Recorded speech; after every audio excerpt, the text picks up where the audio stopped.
तो आदाब, नमस्कार, गुड इवनिंग, सत श्री अकाल। एक बार फिर आप तमाम लोगों का स्वागत है क्राइम तक की कहानी के इस एपिसोड में। उम्मीद है पूरी फैमिली अच्छी होगी। आज की जो कहानी है वो इसलिए है क्योंकि मैं एक दो तीन किस्तों में शायद पहले भी सुनाया हूँ, लेकिन बहुत सारी चीज़ें अब खुलकर सामने आई।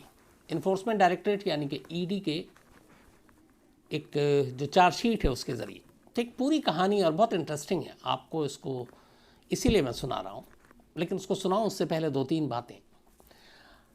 हमारे देश में आमतौर पर जो गिफ्ट या तोहफा है उसका रिवाज बहुत पुराना है।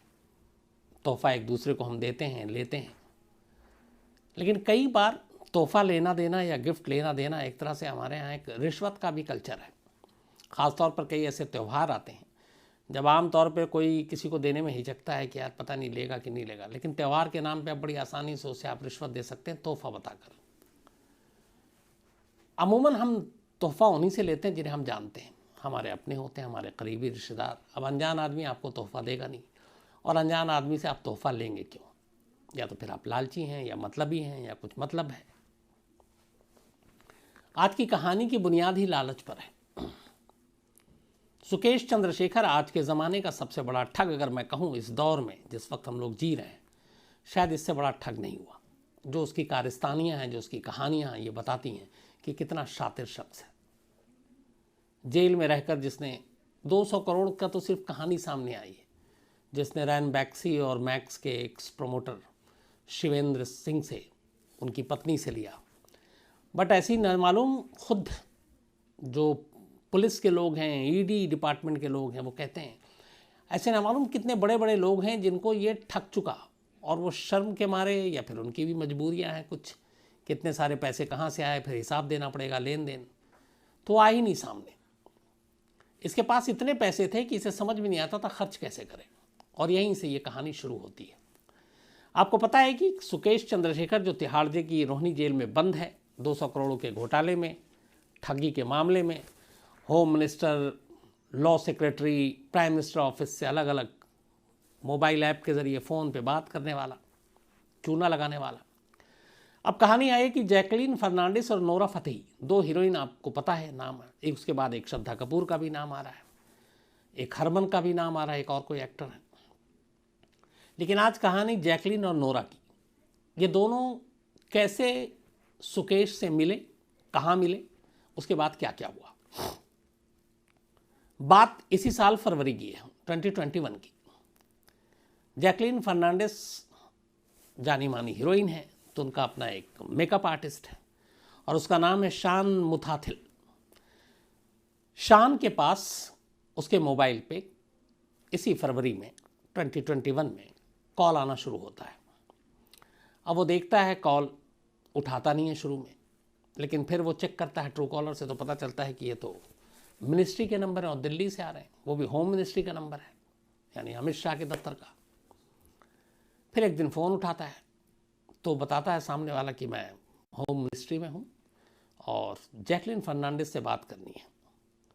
वो अपना परिचय जो है वो एक और नाम से भी देता है, जो दूसरे नाम से देता है, और उसने बताया कि उसका नाम है शेखर रत्नावेला। ये सुकेश चंद्रशेखर ने अपना नाम बताया, शेखर रत्नावेला। और उसने कहा कि वो न सिर्फ होम मिनिस्ट्री में है, बल्कि जयललिता जो है तमिलनाडु के एक सीएम, अब इस दुनिया में नहीं रही, उनका फैमिली मेम्बर है, उनका रिश्तेदार है, उनका करीबी है, और एक बहुत ही फेमस मशहूर चैनल है साउथ का भी, सन, तो सन टीवी का डायरेक्टर है। अब इतनी सारी चीज़ें उसने बताई शान को, जो जैकलीन फर्नांडिस का मेकअप आर्टिस्ट, और उसने कहा बात कराइए। उसने कहा कि सन टीवी के लिए कुछ बड़े प्रोजेक्ट्स हैं हमारे पास, उसी सिलसिले में बात करनी है। इसके बाद खैर बात होती है जैकलीन फर्नांडिस से, और वो अपने आप को जयललिता का रिश्तेदार, सन टीवी का डायरेक्टर, मालिक, होम मिनिस्ट्री में बहुत ऊंची पहुंच वाला एक हस्ती, ये अपने आप को पेश करके मिलता है। मिलने के बाद धीरे धीरे दोनों में दोस्ती शुरू होती है। उसके बाद कुछ तस्वीरें आपने देखी होंगी जैकलीन फर्नांडिस के साथ मोबाइल पे सेल्फी लेते हुए, गाल पे किस करते हुए। तो जो ईडी है उसका कहना है कि वो ऐसी बड़ी हस्तियों के साथ इस तरह की तस्वीरें लेकर अपने बाकी के लुटने वाले जो शिकार होते थे उनको फांसता था कि देखो मैं कोई छोटी मोटी हस्ती नहीं हूँ, मेरे बड़े बड़े लोगों से जान पहचान है, फिल्म स्टार से भी। तो खैर अब धीरे धीरे उसने मेकअप आर्टिस्ट के ज़रिए बातचीत शुरू की, उसका जैकलीन फर्नांडिस से मुलाकात हुई। अब यहाँ पर भी कहानी में एक और चीज़ है कि ये था तिहाड़ जेल में, 2019 में अरेस्ट हुआ। अब कहेंगे कि आप फरवरी के बाद कैसे फिर मुलाकात और बात। तो फादर की बीमारी के नाम पर स्पेशल पेरोल मिला और ये बाहर गया था, और उसमें भी कहते हैं तिहाड़ जेल के ऑफिशियल पुलिस वालों की मेहरबानी से, जो करप्ट पुलिस वाले हैं, बाकायदा चार्टेड प्लेन से गया, और उसने चार्टेड प्लेन भेजा जैकलीन फर्नांडिस के लिए मुंबई में कि तुम चेन्नई आओ। चार्टेड प्लेन से वो आई, दोनों की मुलाकात हुई। वो जो तस्वीरें हैं शायद उसी वक्त की हैं। तो तिहाड़ में बंद एक कैदी चार्टर्ड प्लेन करता है और अपने बीमार बाप को देखने जाता है। मुंबई में बैठी एक हीरोइन को चार्टर्ड प्लेन भिजवाता है और उसको वहाँ अपने पास बुलाता है। अब इसके बाद धीरे धीरे इन दोनों में दोस्ती होती है और उसके बाद वो अब तोहफे देने शुरू करता है। जैकलीन फर्नांडिस की एक बहन है। जैकलीन फर्नांडिस श्रीलंका की नागरिक है, श्रीलंका की सिटीज़न है, अपने यहाँ फिल्म स्टार हैं, अपने बॉलीवुड में काम करती हैं, कई फिल्में की हैं उन्होंने। किक तो मैंने भी देखी सलमान खान के साथ। और जैकलीन फर्नांडिस की एक्टिंग और जैकलीन फर्नांडिस दोनों मुझे अच्छी भी लगती हैं। तो खैर अब दोनों के बीच में जो बातचीत हुई, इसके बाद कहानी ये पता चली कि जैकलीन फर्नांडिस श्रीलंकाई नागरिक हैं। उनकी एक बहन है जो अमेरिका में रहती है और पढ़ाई कर रही है। उनका एक भाई है जो ऑस्ट्रेलिया में रह रहा है, पढ़ाई कर रहा है। और इनके जो माँ बाप हैं, पेरेंट्स हैं, ये दोनों बहरीन में हैं, क्योंकि फादर बहरीन में जॉब कर रहे हैं। तो हैं श्रीलंका की, लेकिन पूरा परिवार श्रीलंका के बाहर है। जैकलीन खुद इंडिया में है, सिस्टर अमेरिका में है, एक भाई ऑस्ट्रेलिया में है, माँ बाप बहरीन में है। अब धीरे धीरे गिफ्ट देने का सिलसिला शुरू हुआ। जैकलीन फर्नांडिस ने ईडी को बताया कि उसकी बहन को कुछ पैसों की ज़रूरत थी, तो उसने लोन के तौर पर 1.5 लाख डॉलर, $1.5 लाख सुकेश से लिया और उसको अमेरिका भेजा। उस पैसे को $50,000 ऑस्ट्रेलिया में रह रहे अपने भाई को भेजा, सुकेश ने दिया। बहरीन में रह रहे माँ बाप को महंगी गाड़ियाँ दी सुकेश ने, वो अलग। और जैकलीन फर्नांडिस के लिए तो जो गिफ्ट हैं वो तो छोटी मोटी चीज़ें हैं, गाड़ियाँ वाड़ियाँ छोड़ दीजिए। जब से वो उनके कांटेक्ट में आई, इंडिया में ट्रैवल करने के लिए जैकलीन फर्नांडिस को चार्टर्ड प्लेन मिला करता था, और उस चार्टर्ड प्लेन की बुकिंग के सारे पैसे सुकेश चंद्रशेखर दिया करता था। छोटे मोटे अगर गिफ्ट की बात करें तो खुद जो स्टेटमेंट दिया है उसमें ये पूरे ईडी का हल्फनामा है, ईडी का एक तरह से चार्जशीट है जिसमें ये लिखा हुआ है। 3 डिज़ाइनर बैग्स गुच्ची के पहली मुलाकात में दिए थे, चैनल 2 के। इसके अलावा गुच्ची के outfit for gym where, gym जाने के लिए गुच्ची के ही आउटफिट दिए थे। एक जोड़ी लुइस विटन के जूते दिए थे, 2 जोड़ी डायमंड ईयररिंग्स दी थी। इसके अलावा ब्रेसलेट दिया था, मल्टी कलर स्टोन के अलग ब्रेसलेट दिए थे, एक और 2 अलग हम्स के ब्रेसलेट दिए थे। एक मिनी कूपर कार दिया था, वो उसने लौटा दिया था, फिर बाद में उसने दूसरी गाड़ी दी। अब ये सारे गिफ्ट आ गए, ईडी ने पूछताछ कर लिया। अब ईडी ने वापस चंद्रशेखर से पूछताछ की। चंद्रशेखर ने कहा कि जैकलीन फर्नांडिस झूठ बोल रही हैं, $1.5 लाख नहीं दिए थे मैंने। देखिए यहाँ पे इस शख्स की वो देखिए हिम्मत कि वो कहे 1.5 नहीं दिए थे भैया, मैंने 1,500 दिए थे। कह रहा मैंने $1,80,000 दिए थे जैकलीन की बहन को यूएस में।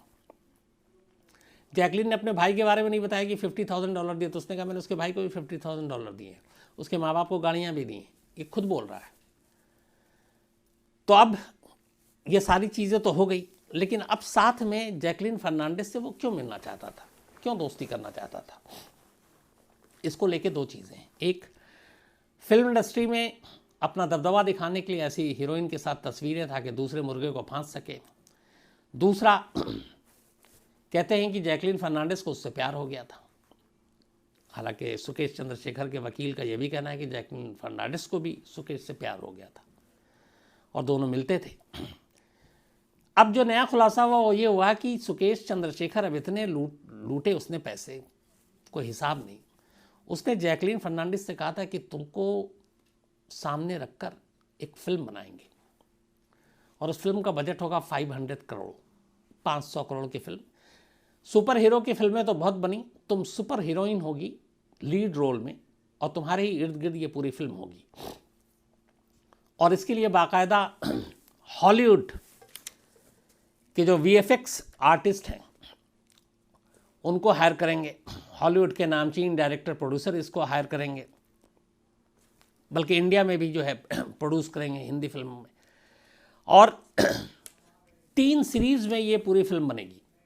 उसने बाकायदा नाम दिया कि एंजेलिना जॉली जो हॉलीवुड की नामचीन हीरोइन, सुपर एक तरह से हीरोइन भी रही, तो बोला बस तुमको एंजेलिना ही बनाना है और इंडिया की, और ये 3 सीरीज में फिल्म बनेगी और उसकी तुम लीड हीरोइन होगी।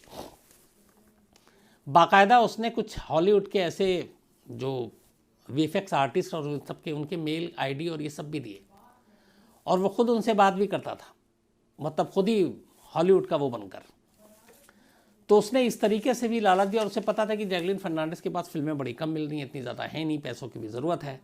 तो उसने कहा कि और क्या चाहिए, तो उसने उसको फिल्म के ऑफ़र दिए, वो भी 500 करोड़। किसी भी एक्टर एक्ट्रेस के लिए इतनी बड़ी रकम बहुत बड़ी होती कि इतने बड़े बजट की उसको फिल्म मिल रही है। तो इन सारी चीज़ों के ज़रिए उसने जैकलीन फर्नांडिस को घेरना शुरू किया और जैकलीन फर्नांडिस के साथ उसके सारे ऐसे रिश्ते रहे। अब यहाँ पे सवाल ये आता है कि इतने सारे महंगे गिफ्ट दिए, जैकलीन फर्नांडिस को सामने रखकर 500 करोड़ की फिल्म बनाने की बात कर रहा है। हो सकता बना भी देता, उसके पास बेशुमार पैसे हैं, क्योंकि उसने लूटे ही बहुत सारे लोगों को है। लेकिन अब ईडी के सामने सवाल यह था कि जैकलीन फर्नांडिस क्या ये सारे तोहफे, ये दोस्ती, ये करीबी सुकेश चंद्रशेखर की असलियत जानने के बाद ये सब कुछ कर रही थी, या वो अनजान थी? जैकलीन फर्नांडिस का स्टेटमेंट ये है कि वो सुकेश चंद्रशेखर की असलियत से वाकिफ़ नहीं थी। उसके बाद जब उसे पता चला कि वो जेल में है, उसके बाद से उसने बात करना उससे बंद कर दिया था। उसने कहा मैं उससे बस ये सोचकर मिली थी कि ये सन टीवी का डायरेक्टर है, जयललिता का रिश्तेदार है, सरकार में अच्छी पहुंच है, होम मिनिस्ट्री में ये अच्छे ओहदे पर है, बल्कि होम मिनिस्टर में ओहदे पर नहीं, इसके जानने वाले हैं और अमित शाह और बाकी लोगों से अच्छे रिश्ते हैं। तो उसका कहना है कि मुझे इसके काम के बारे में कोई जानकारी नहीं थी। जो अभी तक की ईडी ने छानबीन की, उसमें ईडी को भी यह है कि शायद जैकलीन फर्नांडिस को इसके असली कर्मों की जानकारी नहीं थी कि ये इतना बड़ा ठग है। और इसीलिए जो अब तक की जांच हुई उसमें यह है कि सुकेश चंद्रशेखर के जो क्राइम हैं, जो लूटा है, जैसे रैन बैक्सी के एक्स प्रमोटर की वाइफ और बाकी लोगों को, उसमें अभी तक जैकलीन फर्नांडिस का कोई रोल निकल कर नहीं आया कि उसके क्राइम में ये शामिल थी, ये बात क्लियर नहीं हुई है। तो बहुत मुमकिन ये है कि ईडी की तरफ से जैकलीन फर्नांडिस को शायद छोड़ भी दिया जाए, क्योंकि वो उसके क्राइम में शामिल नहीं थी। लेकिन चूंकि वो जो सारे तोहफे उसने लिए वो सब लूट के पैसों के थे, चोरी के पैसे के थे, और आपको पता होगा कि चोरी का माल खरीदना भी जुर्म है, आप जेल जा सकते हैं। तो अब एक तो जैकलीन फर्नांडिस ने कहा है कि अब मुझे पता चल गया है तो मैं ये सारे तोहफे लौटा रही हूँ, तो वो सारे तोहफे लौटाएंगी और शायद ईडी उन्हें बेनिफिट ऑफ डाउट दे दे, क्योंकि अभी तक आगे का पता नहीं कि उसके क्राइम में शामिल होने की चीज़ें नहीं मिली। लेकिन अब यहाँ पे दूसरा सवाल उठता है जो एक बड़ा जनरल है कि एक अनजान शख्स जिसको आप बहुत दिन से जानते नहीं, आप उससे इतने महंगे महंगे गिफ्ट क्यों ले रहे हैं? तो यहाँ पे बात आ जाती है वही लालच। लगता है कि चलो एक मिला है, कोई फिल्मों में भी पैसे लगाएगा, गिफ्ट दे रहा है, और बिना सोचे परखे जाने आप इस तरीके से उससे ले रहे हैं गिफ्ट, तो कहीं ना कभी मुश्किल में पड़ेंगे। तो ये है जैकलीन फर्नांडिस की सुकेश चंद्रशेखर से मिलने की कहानी, तोहफों की कहानी, और ईडी में जो चंद्रशेखर की जो ज़ुबानी कहानी है वो कहानी। अब दूसरी कैरेक्टर है नूरा फतेही। नूरा फतेही के बारे में कि दिसंबर 2020 यानी कि फरवरी 2021 में जैकलीन फर्नांडिस फंसी। उनसे 2 महीने पहले नूरा फतेही को सुकेश चंद्रशेखर ने अपने जाल में फंसाया। वो कैसे? दिसंबर में 2020 में चेन्नई में एक फंक्शन था। ये फंक्शन एक 5 स्टार होटल के बैंकेट हॉल में था, और इस फंक्शन को जो ऑर्गेनाइज कर रही थी वो सुकेश चंद्रशेखर की ठग बीवी लीना पॉल। तो लीना पॉल ने इस फंक्शन में बुलाया एक गेस्ट के तौर पर, चीफ गेस्ट के तौर पर नूरा फतेही को। नूरा फतेही वहाँ पहुँची। जब वो वहाँ पहुँची तो उन्हें उसी वक्त उसने एक गुची का बैग, आईफोन ये गिफ्ट किया, उसका थैंक्स बोला। और इस फंक्शन में आने के लिए ये दिसंबर के फर्स्ट वीक की बात है। इसके बाद 20 दिसंबर को करीब 2 हफ्ते के अंदर अंदर सुकेश चंद्रशेखर नूरा फतेही को एक BMW 5 सीरीज कार नई शोरूम से खरीद कर गिफ्ट कर देता है। इस कार की कीमत थी, जो बिल दिया गया इस BMW 5 सीरीज की, 63,94,726 रुपीज़, यानी अराउंड 64 लैक्स की ये गाड़ी थी। ये दिया। इसके बाद बहुत सारे गिफ्ट दिए, और ये किस नाम पे दिए कि भई आप हमारे शो में आई, हमारे यहाँ आई, उसके लिए आपको सारी चीज़ें दे रही। और फिर नूरा फतेही के साथ भी उसकी करीबी रही, दोस्ती रही, बातें भी होती रहती। तिहाड़ जेल से ही वो जैकलीन फर्नांडिस से भी बात कर रहा था, नूरा फतेही से भी बात कर रहा था, और इसके अलावा फिल्म इंडस्ट्री के कुछ और लोग, जिसमें अभी श्रद्धा कपूर का भी मैंने बताया। अब बात अभी जांच हो रही है। ईडी ने खुद चार्जशीट में कहा कि अभी कुछ और ऐसे कैरेक्टर हैं फिल्म इंडस्ट्री से जुड़े हुए जिनकी छानबीन की जानी बाकी है। फिलहाल तो ये इतना है जितना आरोप अभी तक आया है। तो नूरा फतेही ने भी कहा है कि मैं तो विक्टिम हूँ, और नूरा फतेही से कहा गया कि जो आपको गाड़ी दी गई है 64 लाख की, ये किसी और को लूट कर आपको तोहफे में दी गई है, तो अब ये गाड़ी तो सीज़ होगी। नूरा फतेही ने अपना स्टेटमेंट दिया है कि हमें मालूम नहीं था ये गाड़ी, अब आप चाहें तो जब्त कर लीजिए। तो अब ईडी इस गाड़ी को भी जब्त करेगी, जैकलीन फर्नांडिस के सारे तोहफे को जब्त करेगी, जो नूरा फतेही को और गिफ्ट दिए हैं वो भी अब जब्त करेगी, क्योंकि जिन लोगों के लूटे गए हैं उनको ये वापस करना है। जिसमें रैन बैक्सी के, तो आदित्य सिंह जिनसे 200 करोड़ रुपए लूटे, और ऐसे नामालूम कितने और हैं जिनसे लूटे गए, तो उन सबको लौटाना भी है। तो कमाल ये है कि एक ठग जेल में रहकर बड़ी बड़ी हीरोइनों को अपने कैसे चंगुल में फंसा रहा है, कैसे तोहफे के जाल में फंसा रहा है। और कमाल उनका भी है जो एक अनजान शख्स से बिना उसके बारे में सच्चाई जाने तोहफे पे तोहफे लिए जा रहे हैं। तो जब ऐसी चीज़ें होती हैं और लालच आता है तो आदमी मुश्किल में गिरता ही है। ये इस कहानी से एक सबक मिलती है। आप जानने वाले से तोहफे ले रहे हैं, और तोहफा लेते वक्त अगर आपको यकीन है कि इस तोहफे को लेने के पीछे और उसके देने के पीछे साफ नीयत है, वो आपसे बदले में कोई काम नहीं कराना चाहता, आपको कुछ ऐसी चीज़ें नहीं कहेगा जो आप कर ना सकें, और बड़ी साफ नीयत और साफ दिल से दे रहा है, तो मुझे लगता है वो तोहफ़ा लेने में कोई बुराई नहीं है। लेकिन अपनी हैसियत और औकात से ज़्यादा तोहफ़ा कोई हमें दे और हम वो लेते हैं, तो इसका मतलब है कि हम फिर उसके एहसान तले दब जाते हैं, और उसी एहसान तले दब कर हम कई बार गलत काम कर जाते हैं।